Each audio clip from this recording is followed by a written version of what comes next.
Welcome back. 7:21 now. No home is safe from it, and by the time you realise that, I'm afraid there are deadly consequences, and it could be too late. We're talking about the poisonous gas carbon monoxide. It is so difficult to detect, and that's why it's known as the silent killer in our homes. However, nearly half of the UK households don't have an audible carbon monoxide alarm, and campaigners are warning it's putting millions at risk. Here's Dr. Hillary with more details. Terrifying, this, Hills. It is absolutely terrifying, and carbon monoxide is known as the silent killer because it's an odourless, colourless gas. You won't know if you're breathing it in. It can leak when there are faulty or poorly maintained appliances like boilers, or if there isn't sufficient ventilation.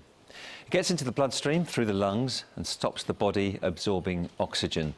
Exposure to low levels of carbon monoxide can cause headache, nausea, dizziness and tiredness, but exposure to higher levels causes an impaired mental state, loss of coordination, chest pain, seizures and eventually loss of consciousness and even death. It's something you really want to avoid.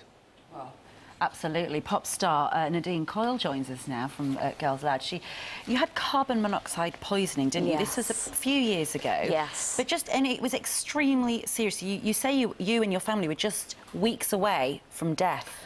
Well, yeah, I mean, that's what happens to people. I don't know how far away or how, bad it actually was for us. But now, listening to Hillary, it sounds like it was high levels. It was confusion. It was a really, really strange time. So explain what the situation was, where you were, and how you suddenly started to notice these symptoms, Nadine.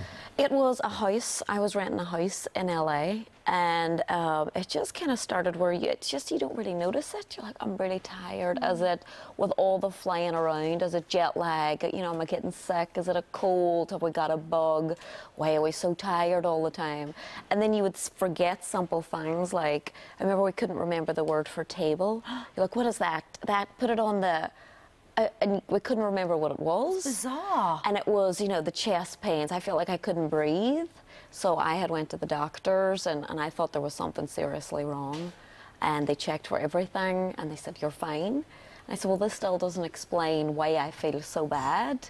And then when the blood test came back then, they said it was exposure to high levels of gas. But still, he hadn't said it was carbon monoxide. And when he says you're exposed to high levels of gas, you're thinking, where am I getting high levels of gas? I was like, what is he talking about? Yeah. I thought, oh, is it London? Is it smog? Is it, God, what was I doing?